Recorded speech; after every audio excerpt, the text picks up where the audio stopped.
Madam ఏంటి అసలు ఎన్నో కోచ్లు చూసాం మనం. ఫుట్బాల్, బాస్కెట్బాల్, రగ్బీ కావచ్చు, టెన్నిస్ కావచ్చు. ఏంటి లైఫ్ కోచ్ కొత్తగా అంటే ఏంటి ఇప్పుడు ఎక్కువగా దీనిపైనే చాలామంది ఆధారపడడం, ఇంట్రెస్ట్ చూపించడం ఇవన్నీ చేస్తూ ఉన్నారు. ఎందుకంటారు? ఏంటి అసలు ఇది? ఇప్పుడు ఎలా మనము ఫిట్నెస్కి వెళ్ళినప్పుడు ప్రతి ఒక్కళ్ళు ఒక ట్రైనర్ పెట్టుకుంటున్నారు.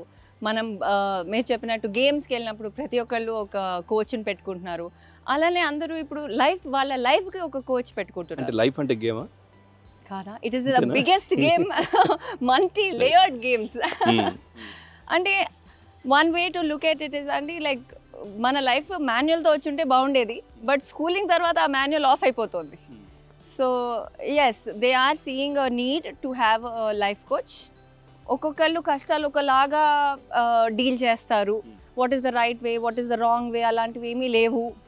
What is right, what is wrong తెలియనప్పుడు వ్యాలిడేషన్ కోసమో, సజెషన్ కోసమో, డిరెక్షన్ కోసమో they come to a life coach. అంటే ఎందుకు అంత ఇంపార్టెన్స్? అవసరమా? ఎందుకు అవసరం పడుతుంది అసలు? బ్యూటిఫుల్ క్వశ్చన్ పవన్ గారు. జెన్యున్గా చెప్పాలంటే అవసరం లేదు. మరి ఎందుకు అవసరం పడుతుంది? ఈ అవసరం జనరేషన్కి అవసరం పడుతుందా లేదంటే అందరికీ అవసరం పడుతుందా? ఒకటి, అవసరం లేదు. కోరికతో నీడ్ అనేది ఇండివిజువల్ బేస్డ్. కొంతమంది పుట్టుకతోనే చాలా హై సెల్ఫ్ బిలీఫ్ ఉంటుంది, దూసుకుంటూ వెళ్ళిపోతారు, కాన్ఫిడెన్స్ ఉంటుంది, ఫ్యామిలీ సపోర్ట్ ఉండొచ్చు, various things add to this. కొంతమందికి కొన్ని రిసోర్సెస్ తక్కువ ఉండొచ్చు. I'm not really talking about wealth or time here.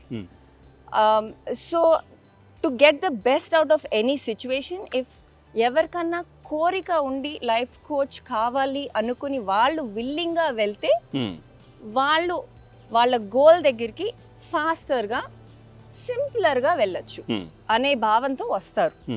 ఏంటి ఈ జనరేషన్కి ఎందుకు అవసరం పడుతుంది? దేనికి అది? మన పెద్దలకి సమ్హౌ నాకు ఇంత అవసరం కనిపించలేదు. వాళ్ళకి ఒక లాంటి బాధ్యత ఉంది లైఫ్ వైపున. ఒక జీవితంలో నా బాధ్యతలు ఇవి అన్నట్టు బాధ్యతల రూపంలో వాళ్ళు మాన్యువల్స్ తీసుకుని వచ్చేసారు. మన పిల్లలకి స్కూల్లో ఇంట్రడ్యూస్ చేశారు ఈ concepts. Coaching, self coaching, emotional regulation, ఈ కాన్సెప్ట్స్ అన్నీ స్కూల్స్లో ఉన్నాయి. సమ్వేర్ ఐ ఫీల్ మన జనరేషన్ ఎక్కడో నాకు మీకు ఇంకొక 10 years వరకు, ఒక 20 years ఇన్ ద మిడిల్ అటు ఇటు కాకుండా ఉన్నాము. And that's why I feel it's a very good fit.